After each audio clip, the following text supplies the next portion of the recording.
Welcome to Visions, a series of visits to almost everywhere. I'm your host and fellow traveler, Herb Malsman.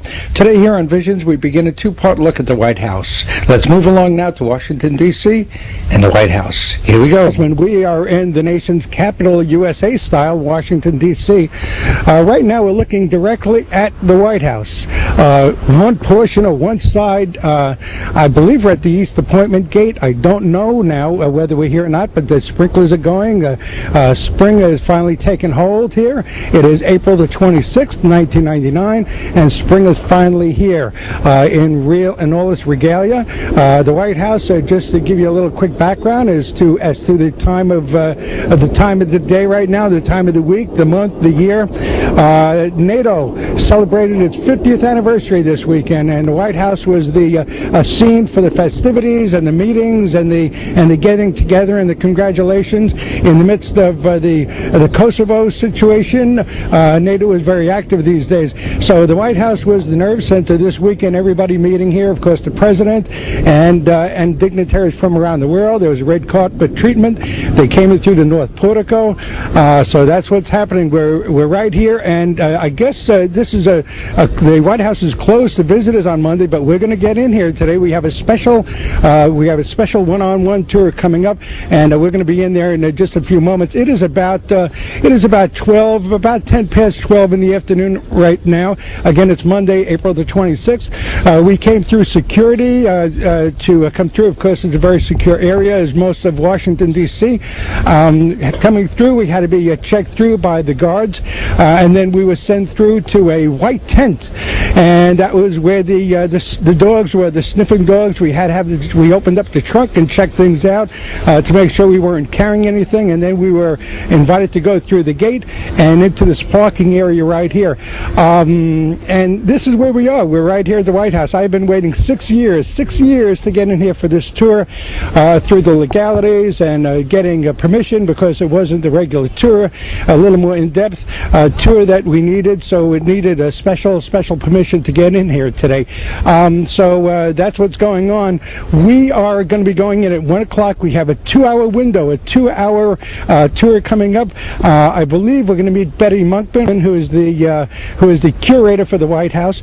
We may be speaking with her. She may be doing the tour, but I'm not sure. I know we have at least one guide and perhaps a second guide. So we're going to get as far into the White House as we can. Again, it's a beautiful day. Another anniversary to tell you about. Not only, of course, is it the 50th anniversary of NATO this weekend, but today, April the 26th, 1999, is the 13th anniversary of the nuclear disaster at Chernobyl.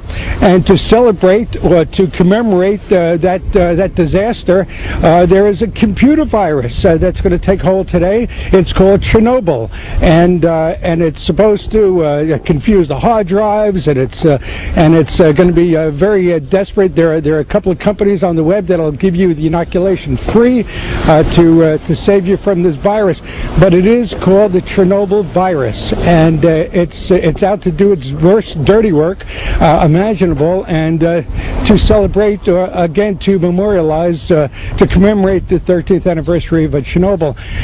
That is where we are right now, and I do want to make a couple of thank yous before we go in. I want to thank James Herndon and Ruth Foss and all the really good folks at the Library of Congress, who, by the way, supply you with these tapes. The Library of Congress, National Library Service for the Blind and Physically Handicapped.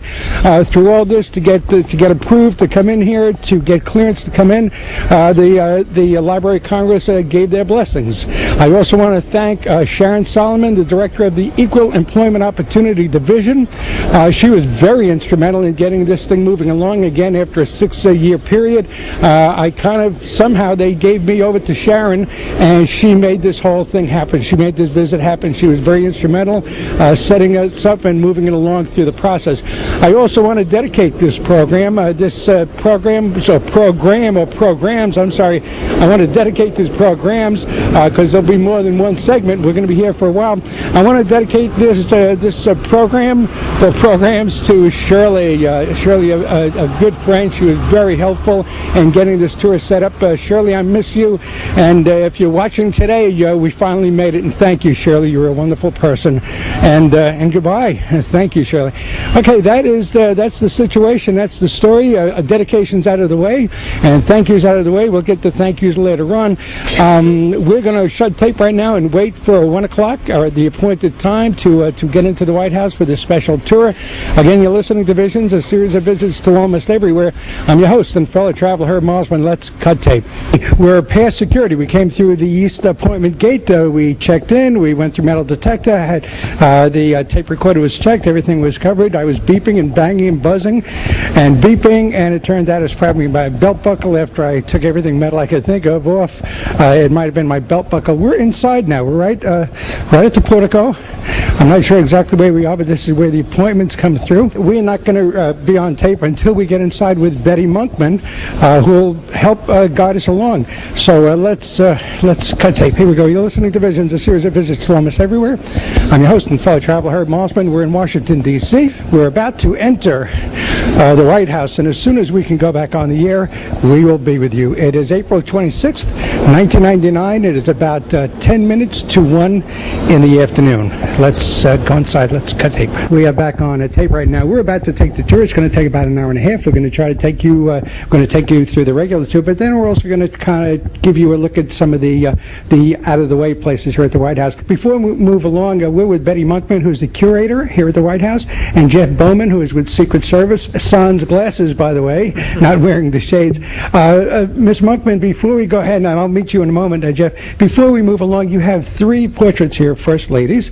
One is Ms. Jackson, one is Mrs. Tyler, and the other is Bess Truman. Bess Truman, do you rotate the stock, or there's always the 3, and then you have a seascape here. Why these 3 in particular? We do have a collection of portraits of First Ladies in the White House. We don't have them of every First Lady, but we try to find them of every First Lady. A lot of the location for the President's portraits, as well as the First Lady portraits, sometimes depend on their size, when they were painted, and so forth. The portrait of Mrs. Tyler was actually the first portrait of a First Lady to come into the collection in the She actually sat for it in the 1840s, but it did not come here until right before the Civil War.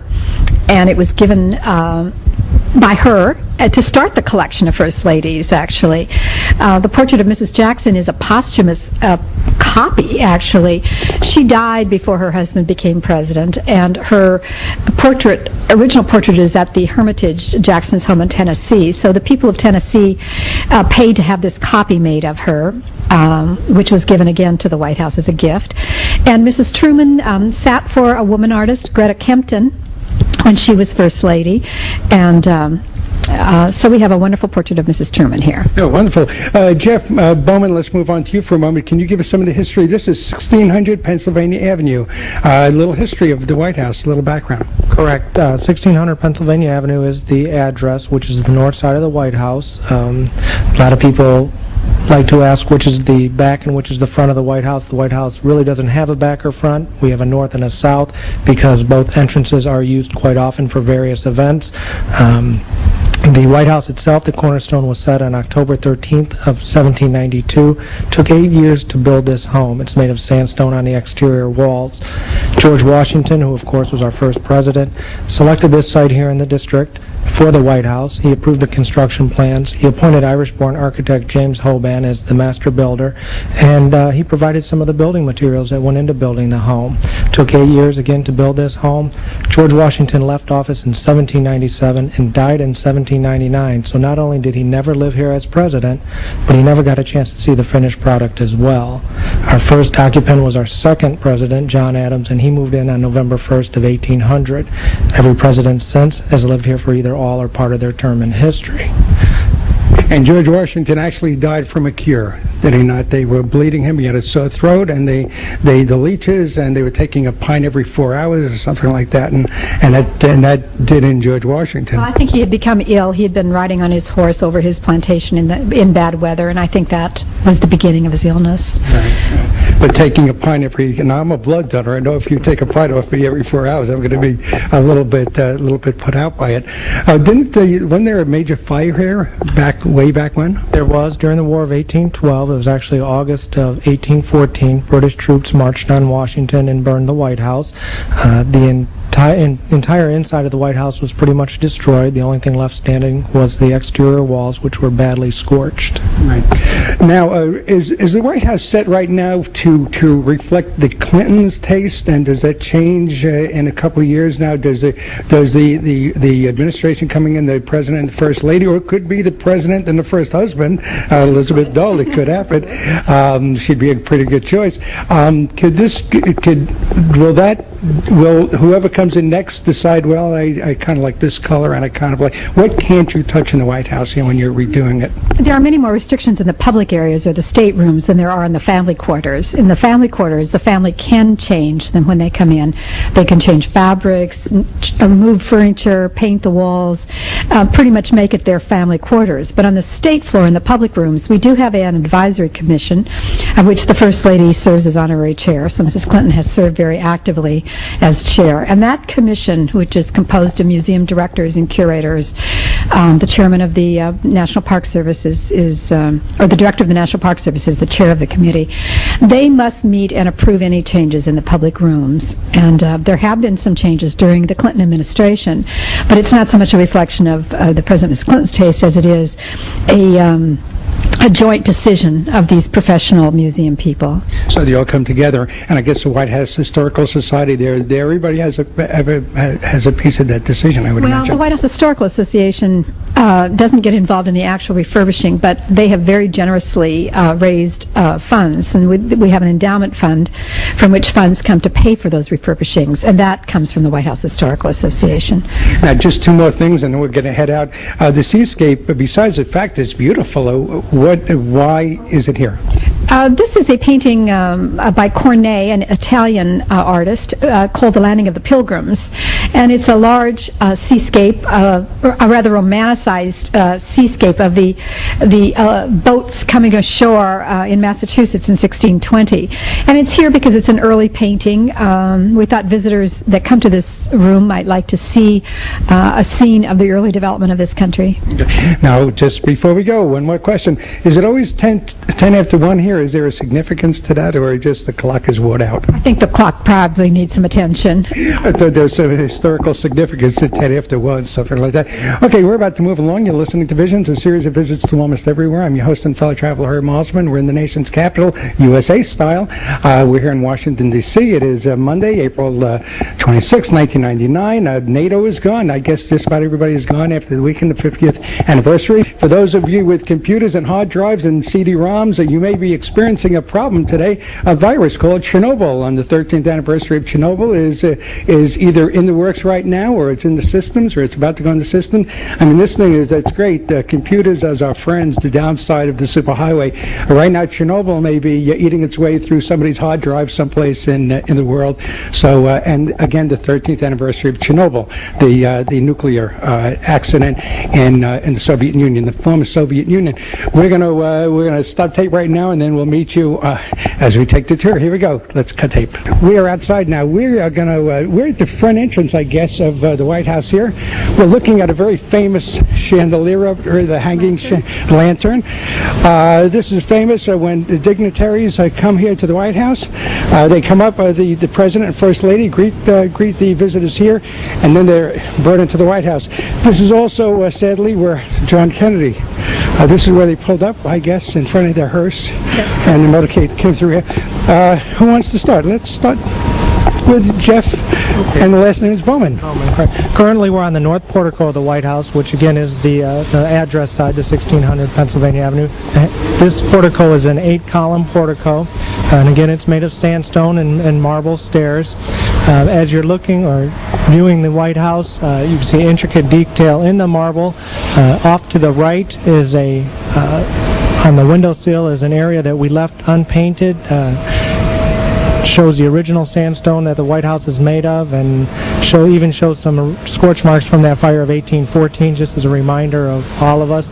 The White House went under a renovation on the exterior through 1990 to 1994 or 96, where we actually had stonemasons come in and they took all the coats of paint off the White House, brought it back down to its original sandstone, and then gave it a fresh coat of paint. There's something happening right here. You have some scaffolding up. This is I guess, a rehab year. I know Washington Monument is getting a do-over, a makeover. And what's happening here? This is not actually a rehab. These are screens to screen the arrival ceremony on Saturday night from people in the park, and the photographer and the press would stand on the scaffold and take photographs of the heads of state as they arrived for the dinner on Saturday evening. Okay, so now I was watching C-SPAN, and the dignitaries were coming in from NATO, and they were coming in, and there was a lady here from the White House. She was doing some sort of protocols. What was her title, and what was she doing? Her name was Mary Mel French, and she's actually with the State Department. She's the ambassador of protocol, and for the dinner on both Friday nights and Saturday night, we had 18 heads of state here on Friday evening and 44 heads of state here on Saturday evening.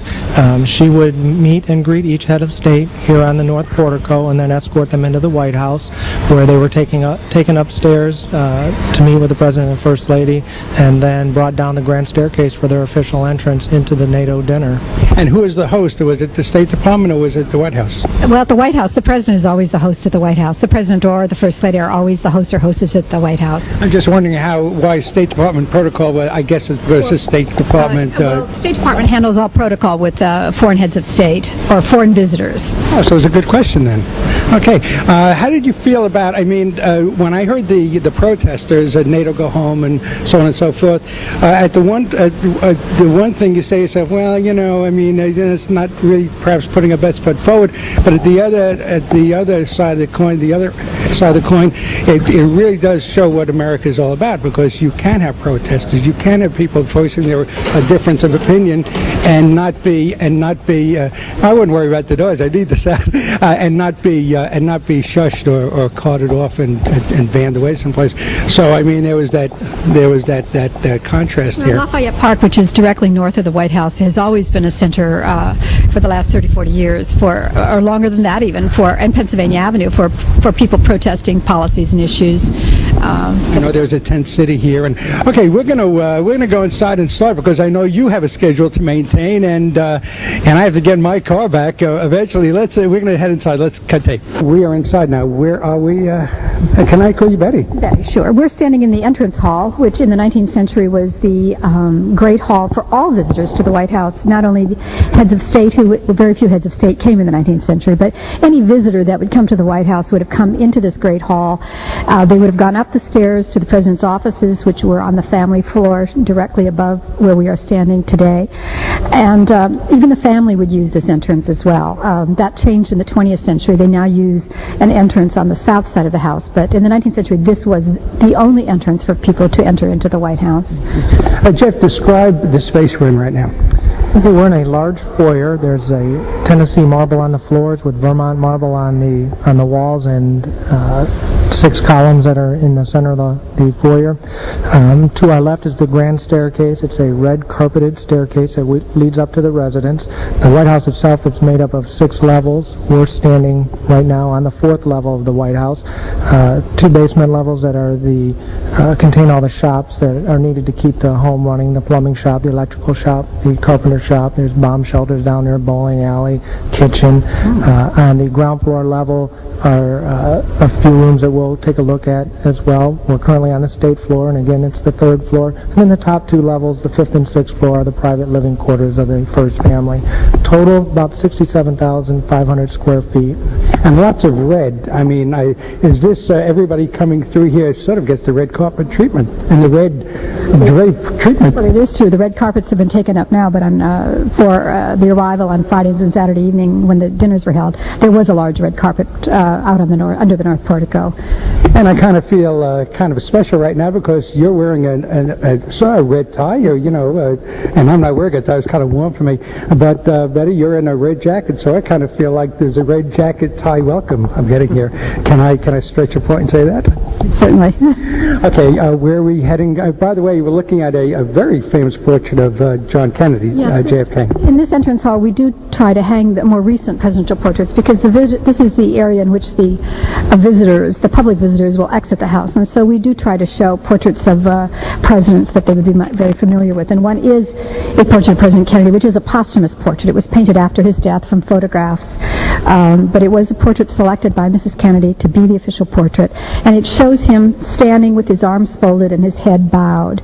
And many people have questioned why the artist painted him with his head bowed so that you cannot see his eyes. But the artist said he really wanted to portray him as a thinking man. He's definitely thinking, his arms crossed. He's definitely in a thinking posture.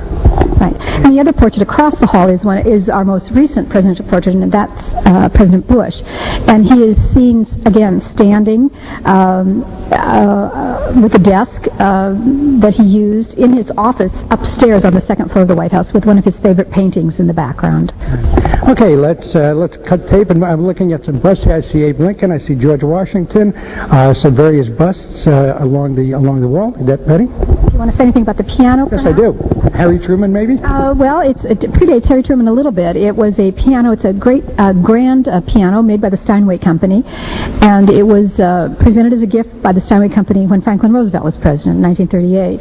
And it has various scenes of American music stenciled on it, but its legs are large, gilded eagles with their wings spread, and many very famous pianists have played on this piano, as well as President Truman did play on the piano. President Nixon also played on it at one time when he gave a birthday party for Duke Ellington, which we are now celebrating his birthday this spring. He could tickle the ivories, old Richard Nixon. Yes, he could. Okay, well, moving along here, I see 1817,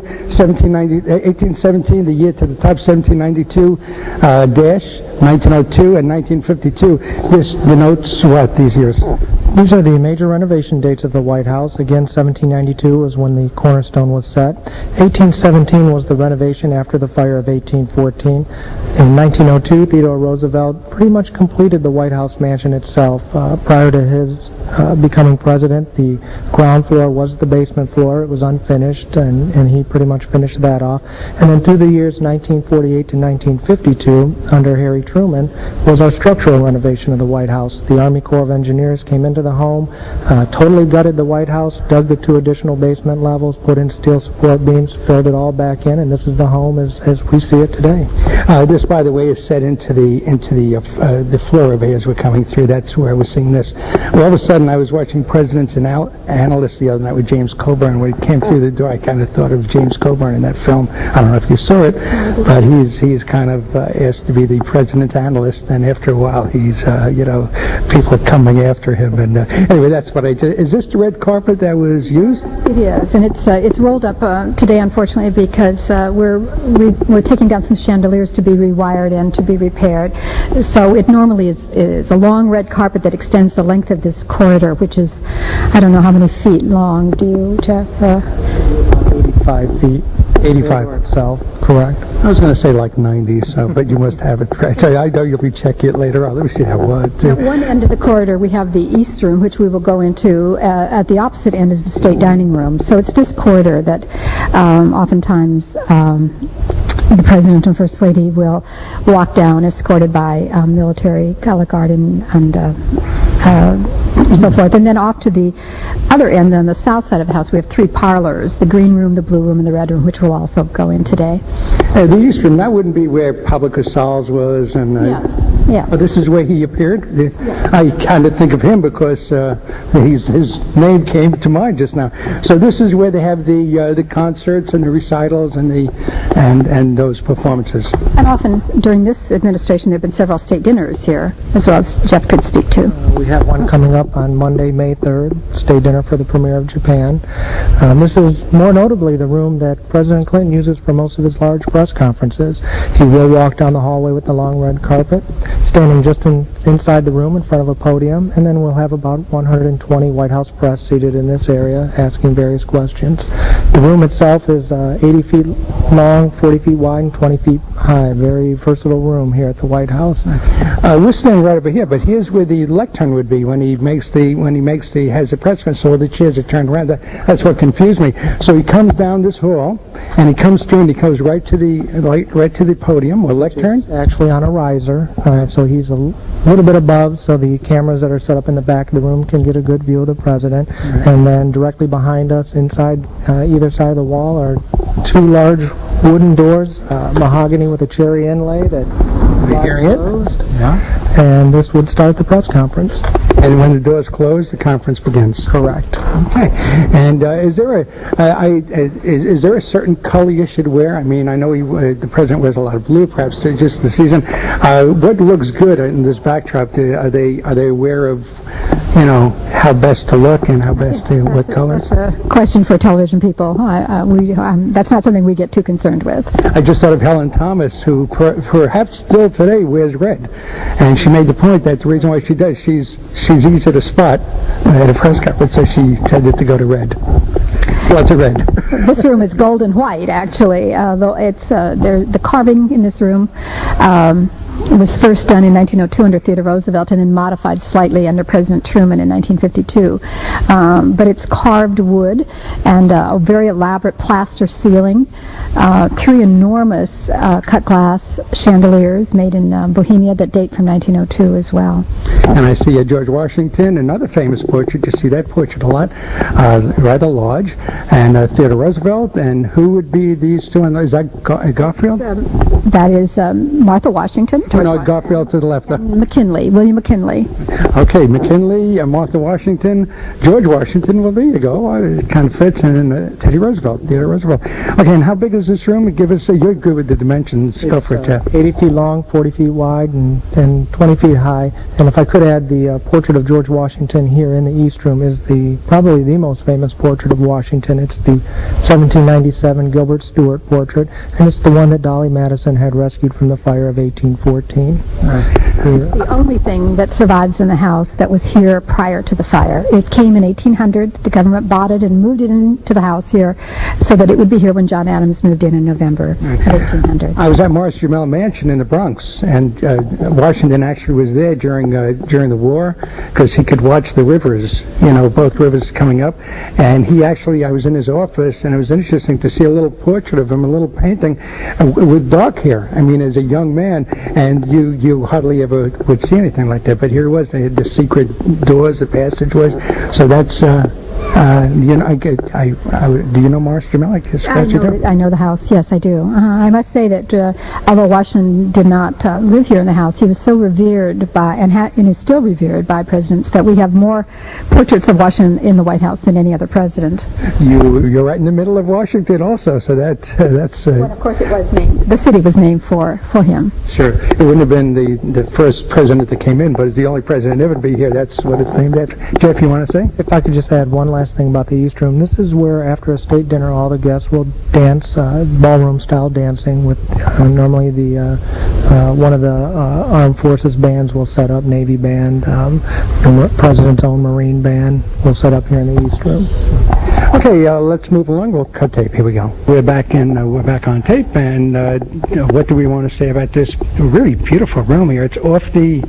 It's off the East Room. It's one of the 3 parlors known by their colors, and the green room is covered with a silk fabric on the walls, and it has a sort of a moire or a watered effect to it. It is one of the few rooms in the house that are covered with fabric. Is it safe to say that everything in this building, in this house, is priceless? I would say that. Priceless and irreplaceable. This furniture, for example, is Duncan Pipes Federalist period. Pretty much the paintings and the portraits and china throughout the home are irreplaceable. And who are the portraits? Was that over the mantle? And actually, this is one of the original mantles that was installed in the house when it was rebuilt in 1817. It's made of beautiful Italian Carrara marble, and the shelf of the mantle is upheld by these sort of caryatids, these women based on Egyptian and Greek motifs. But over the mantle is a wonderful portrait of Benjamin Franklin, and it was painted in England in 1767 when he went to protest the Stamp Act and other things that were happening prior to the Revolution.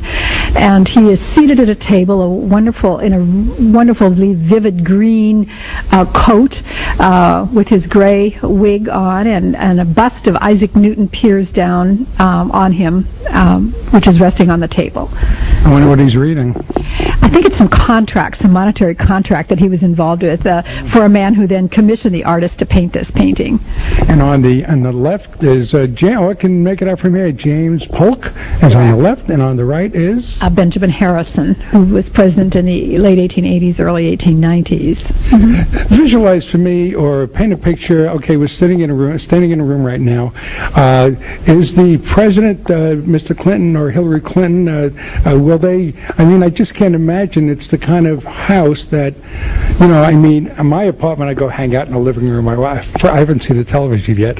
I'm sure there are. But, will they come in and just kind of sit down and, just kind of sit by the fireplace and lounge and be leisurely and casual and that sort of thing? It's sort of staid, sort of. Is it a livable kind of room? Just when nobody's here, they just walk around here and, give us a sense of that. Itself is pretty much the main entertainment level of the White House. On a normal day-to-day basis, the first family pretty much would do any relaxing or reading up in the living quarters, and then use these rooms for more formal occasions. And they are all used during our formal events. A lot of times the president will have conversations with good friends and visiting heads of state here in the green room or in any of the parlor rooms. But they are used 3 to 4 times a week by the first family. Are they liable to be in here this evening, just sitting here and chatting? I don't think there are any formal official functions. Just the two of them? Very seldom, I think, would they come down to this floor to do that sort of thing. They have wonderful rooms upstairs that are available to them. Mm-hmm. So this is sort of, okay. I kind of wondered about that. All of a sudden I had this sense of them just sitting around them. If I can add, when President Clinton came into office, and I've been here for both President Bush and President Clinton, so I'm assuming President Bush did the same, but one of the first things that President Clinton wanted was a very detailed tour of the White House. I've been here on the state floor on many occasions where the president will grab select guests or friends and then just start taking them around the state floor, and he has got just an extraordinary memory, and he does a better tour than I could ever do, and he does that quite often. I've heard him do that as well up in his office on the second floor and the Lincoln bedroom and so forth, and he knows his history and is very interested and keeps reading and updating himself on various things. So he knows what the paintings are, what's happened in these rooms, how presidents have used the spaces and so forth too. I'm looking at a portrait of a Jimmy Carter, a misunderstood president, and somebody who is sort of who's blossomed since he left the White House, Habitat for Humanity, and he's done some wonderful work. And not every president leaving office does great work after they leave office. And Jimmy Carter may have been a little restricted here, but he's moved along now. You're smiling fondly, like you seem to like him. Yes, I do. I admire Mr. President Carter a great deal, but I was smiling because of a story about that painting. It was painted after he left the White House down in Plains, Georgia, and he selected an artist from Connecticut, Herbert Abrams, to paint his portrait. And after the portrait was finished, I asked Mr. Abrams if he could write a little account of President Carter sitting for his portrait. And Mr. Abrams related to me how they became such good friends because they loved to fly fish. And so a lot of their conversation while President Carter was sitting for that portrait was about fishing, which I thought would be... It looks great. It's a very attractive painting, I think. And in fact, President Bush admired that painting a great deal and selected the same artist to do his portrait. And he looks really wonderful. They're very... You know, a president comes into office feeling young and perky and ready, and goes out kind of worn out. And you probably age a week every day you're in this building working. Well, I think that's very evident if you see photographs of President Franklin Roosevelt, who was here a little over 12 years in the House. And from the time he came in 1933 till the time of his death in 1945, there was a dramatic change in his physical appearance for the wear and tear of the pressures of the presidency on him. Right. Okay, now, and I don't want to get political, but I'm not going to get political, but right now with Kosovo, is this sort of the eye of the storm in here? Things kind of stay... I'm just looking at the sense in the White House. Things are happening. Is there a calmness in here? Is there an excitement? Is it business as usual? Is this sort of like the eye of the storm here? Is it always professional and always... You might know more about this. Well, the interesting thing I've found coming here to the White House is that the White House itself still maintains being a home. The West Wing, where the President's Oval Office is, that's where he'll do most of his work. Over there, people running around, very busy place, a lot of things happening. But once you come back here to the mansion itself, it is again a home, and things are more calm, a little bit more relaxed, and for social events it presents a very pleasant atmosphere, no matter what's going on in the world. Sort of a refuge. I kind of thought eye of the storm, that sort of thing. But I might say that even though there are crises like Kosovo going on at the moment, the House continues to be open to the American public. And again, this is Monday, which we're taping this, but tomorrow morning at 8 o'clock in the morning, we'll have 4,000 to 6,000 people during the morning come through to see the President's house. I expect to see glasses sitting around from everybody that was here, this whole group. I just want to point out a few historic objects that are here in this room, the Green Room, that are associated with some of our early presidents. And one is a very beautiful English Sheffield coffee urn, and it was purchased by John and Abigail Adams when he was Minister to England, and it has their monogram JAA on the front of the coffee urn. And the candlesticks, which are French late 18th century candlesticks, belong to James and Dolly Madison. So I can't light one, huh? Well, you could light the candles, yeah. Okay. Well, I thought these were candles from that, and you can't light them. The candles themselves are fairly recent. Yeah. They're not the candles from that back then. I do want to say something about a few paintings here, too. Sure. Mrs. Clinton has been active in adding to the collection of paintings in the White House. We have a lot of portraits of the presidents, of course, and first ladies.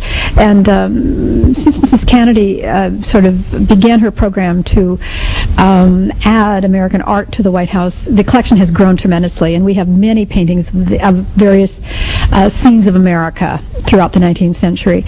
We have in the Green Room our first painting by an African-American artist, Henry Tanner, and it's a scene of the dunes at Atlantic City at the end of the 19th century. And they're actually, if you can't, it's hanging rather high, and so it's difficult for people to see, but if there was actually sand from the dunes on the canvas of that painting. And then we have a very... I just want to say, I was looking at the bottom one, looking for the dunes in Atlantic City, but it's up there. Above, right below it, is a fascinating scene of Philadelphia in 1858. And in the background of that painting, there are a lot of people on the streets, a lot of wonderful 18th century buildings in the background, red brick buildings. But in the background of that painting, you can see the steeple of Independence Hall, where the Declaration of Independence was signed. So that's not the dunes. The dunes are up there. The dunes are further up.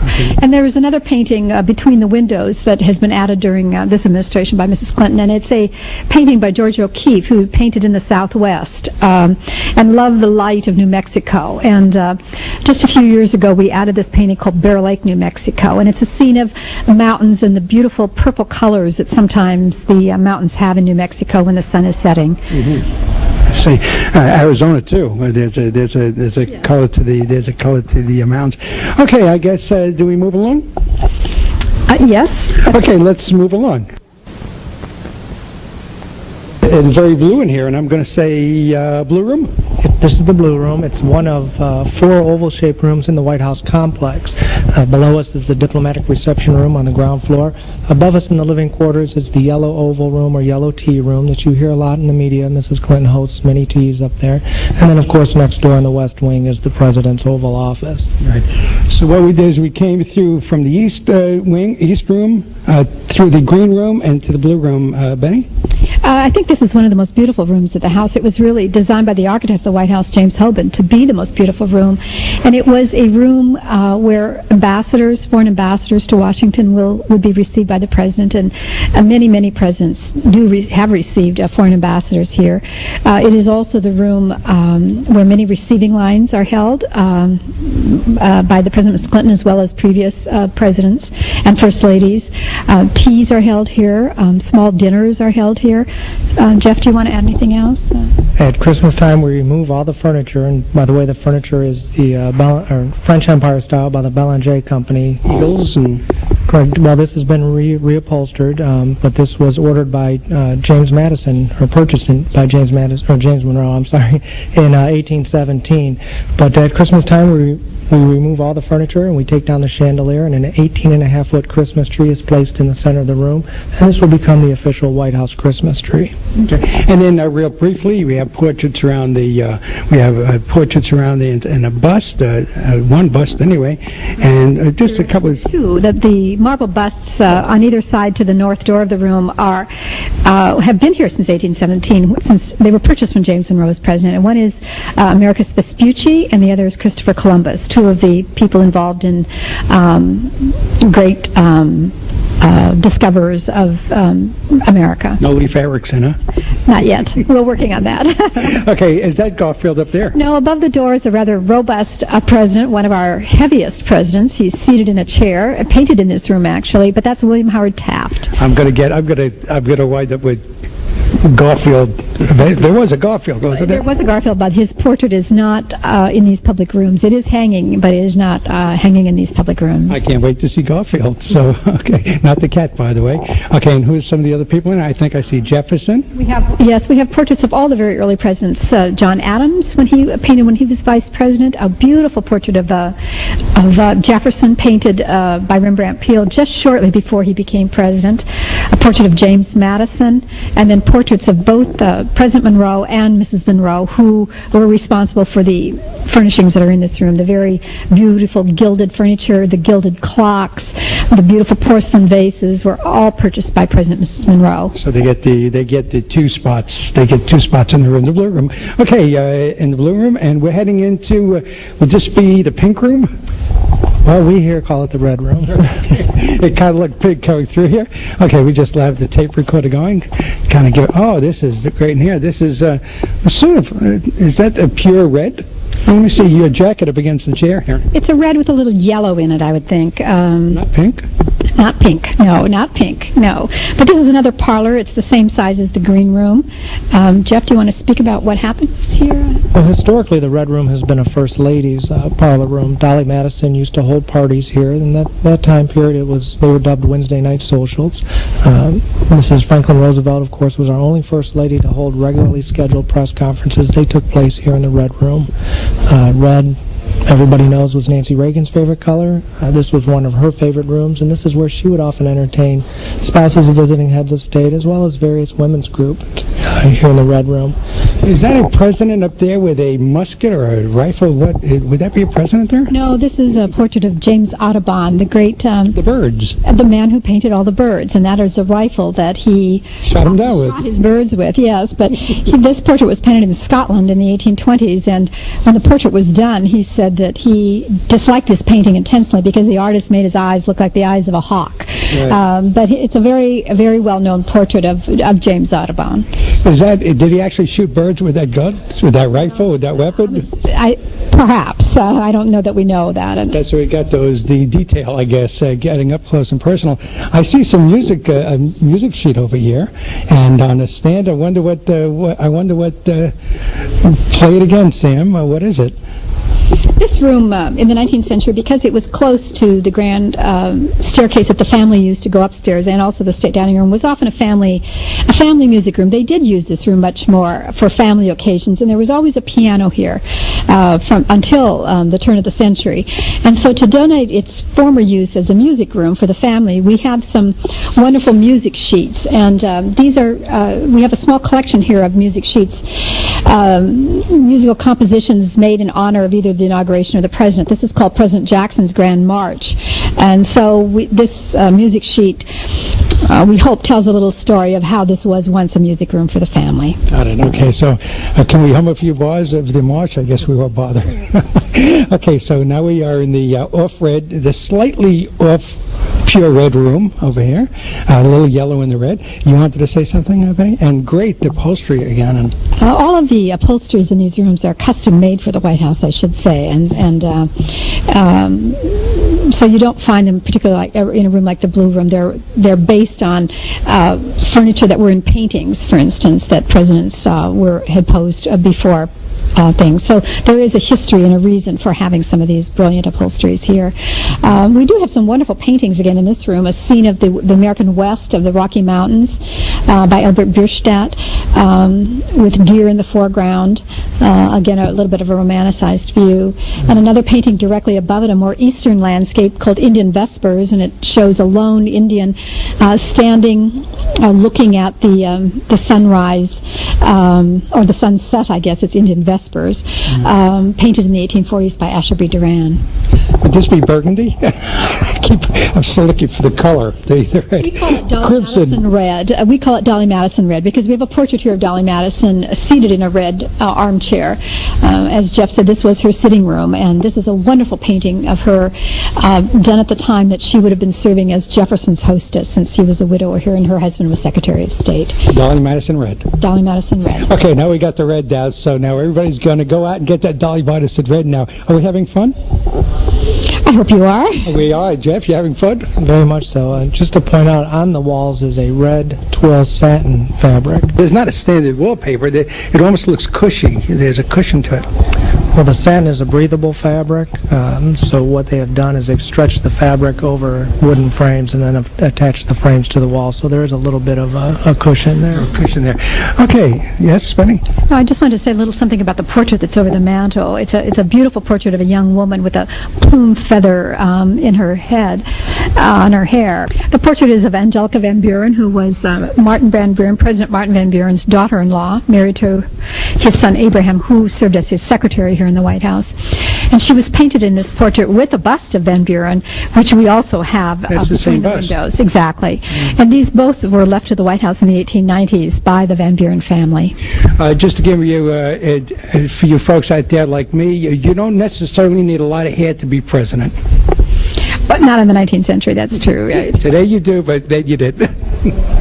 Not many hairless presidents running around.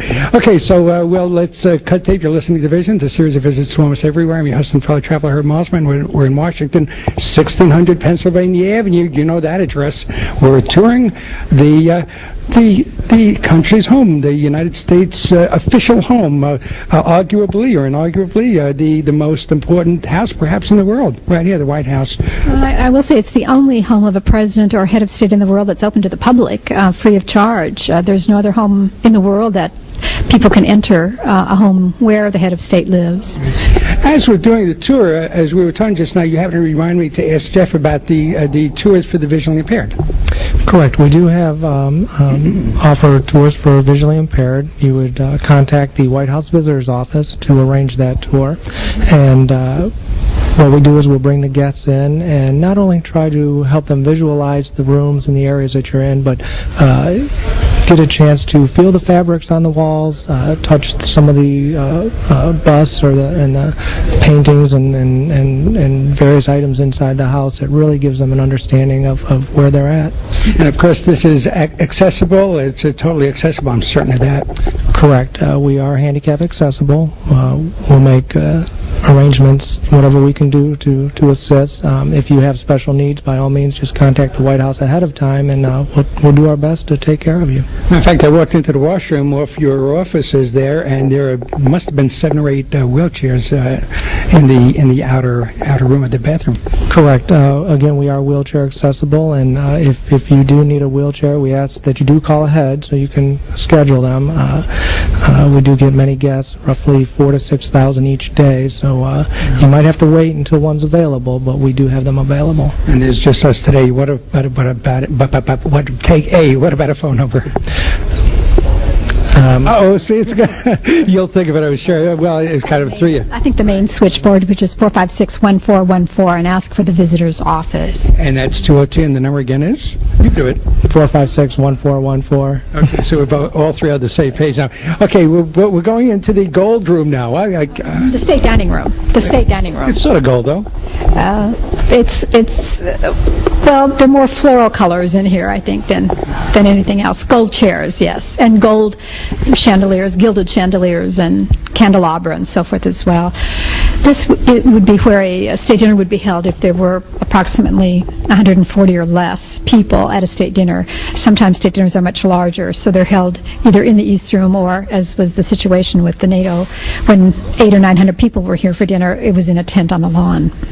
What's interesting is that when you see this on television, it looks larger, much larger on television, as things do. The studios, the late night and the Tonight Show, it really looks bigger on television in the screen than it does. But this is not small, but it's not huge. I expected huge in this room. Yeah, I think it's about 40 feet long, by 28 or something like that. Just a little bit smaller than the East Room. A little bit smaller than the East Room. Right.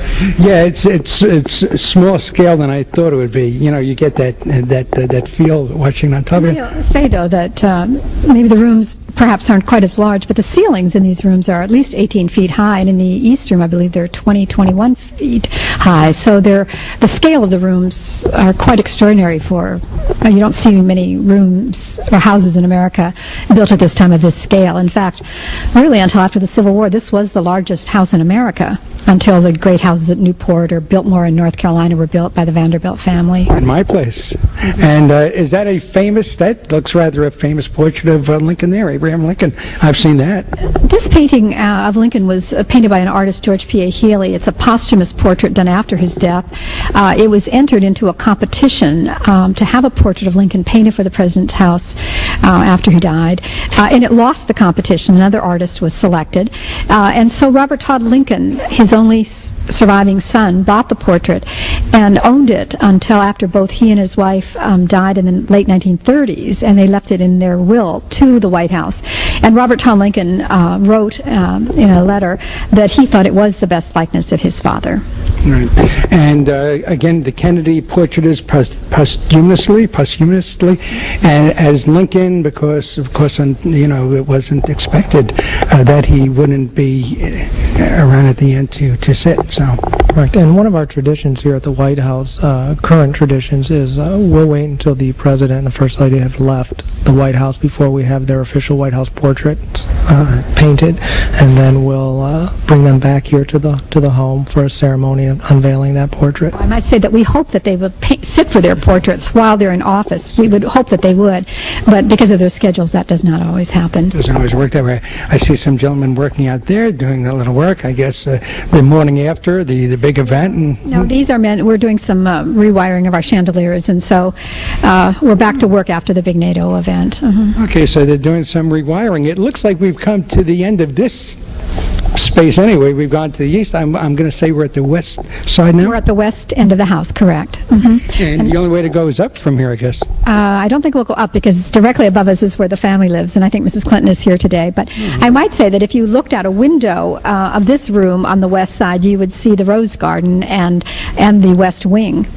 Right there. Okay, so let's move over to the window and see the Rose Garden. Will we get into the Rose Garden? I guess not. I think the President's in his office, is he not, today? And if he's in his office, we're not going to be able to go out there, unfortunately. Okay, that's right. Security and all that. Okay, so we're looking out the window, and can we see? Yeah, we see some roses there. Yeah, tulips and. The gardens are really particularly beautiful. We've had a beautiful, beautiful spring in Washington. The garden has a large central area, which is really a lawn where the president has a lot of ceremonies. Again, press conferences, announcements are made. He receives many guests, perhaps the Teacher of Award or other things that are held here. But it's bordered by flower beds and wonderful crabapple trees and magnolia trees as well. We're looking out the window now. You're saying that the President Clinton, is probably in his office, so it would be off to the right? Just at the west side of the garden, there are a set of stairs that go up, and that leads right into the President's Oval Office. Will be just to the left, directly at the top of those stairs is the cabinet room. So we won't get into the Oval Office, eh? Pardon me? We won't get into the Oval Office. Not today while the president is working, no. Okay. No. Can we kind of tell me he's got a phone call? I could add the Rose Garden is part of the South Grounds. The home itself sits on almost 19 acres of land with probably about 11 and a half acres out on the south lawn. Very active south lawn for the first family. The president has a one-lane jogging track. There's putting green, 5-hole putting green. There's an in-ground heated swimming pool that was put in during the Ford administration. There's also tennis courts and a basketball court. So quite a bit for the first family to do for entertainment here on the grounds. What about protocol coming in as president, the administration, and protocol going out? Are there ceremonies? What happens here? The changing of the garden, all that. What occurs? On Inauguration Day, there is a small ceremony after the president, the incoming president, marches down Pennsylvania Avenue, where they will bid farewell to the outgoing president. You put the boxes outside and the car pulls up to U-Haul and they're other way. Beforehand, they've moved all their items out of the home. There must be a sadness. I mean, you can get used to this sort of living, can't you? Well, I think for those of us who work here, we get very used to the staff, the families and the staff, and it is always a very bittersweet occasion, I think, a change of administration. Many families, like the President Miss Clinton, will have lived here 8 years, so it is. I keep on going back to it's that's sad, of course, but it's something sad that when you don't get to live your home. Oh, very definitely, and we didn't point out when we were in the East Room, but it's in that room where, when presidents have died in office, they lay in state. Presidents Lincoln, President Garfield, President Harding, President Kennedy. I think there have been 7 presidents who have died in office. How long are you here now, Benny? I mean, are you sort of like a part of the, part of the House now? I came in the late 60s in the Johnson administration. And do you live here in the House? Oh, no. There are no people who live in the House. No. I live in Washington. Sometimes families have occasionally 1 or 2 people they might have come in with them, but it's very unusual for people to live here in the House. What brought you to the White House? How did this come about? Did you apply? Was there what occurred there? I was a history major. I was very interested in history and doing research, and there was a position opening in the curator's office at the time. And you're the curator now? Correct. And you're the curator for how long now? I've been a curator for many years, but the full curator for 2 years. Mm-hmm. Oh, knew it. A rookie almost, a sophomore. Well, I worked in the office, as I say, for many, many years. Sure. Jeff, some of your background before we keep moving here, before we move along. Originally from Michigan, I was in the Army. I was a military police officer. As I was getting out, the Secret Service was recruiting, and I applied, and here I am almost 10 years later, still going strong and enjoying every day. Still feel like yesterday was my first day on the job because it's gone by so fast. What sunglasses do you prove? I mean, you want to recommend any? You need the good ones. Well, unfortunately, I either lose them or break them, so I try to find whatever I can at the 5 and dime, and that's what I'll wear because I know I'm going to break them. So I buy my glasses the same place you buy them. Correct. I don't look the same, but okay, so that's your glasses. We might point out that the Secret Service gives our tours in the morning. So those men and women who are conducting the tours, especially for those people who come get tickets from their congressman, are in the rooms during the public tour hours, are all Secret Service officers. Okay, with that said, we'll leave the what's the name of the room again? This is the state dining room, but before we do, I'd like to point out one more item. In this beautiful marble mantle is an inscription that is in a rectangle that's inset in the mantle, and the inscription is the White House Prayer. And the White House Prayer comes from a letter that was written by John Adams on his second night staying here, and we remember that he was our first resident. And he was writing a letter to his wife Abigail, who was still in Philadelphia, preparing for the move to Washington. Later in years, Franklin Roosevelt read this letter, and he liked the last paragraph so much that he had it designated the White House prayer. And it reads, "I pray heaven to bestow the best of blessings on this house and all that shall hereafter inhabit it.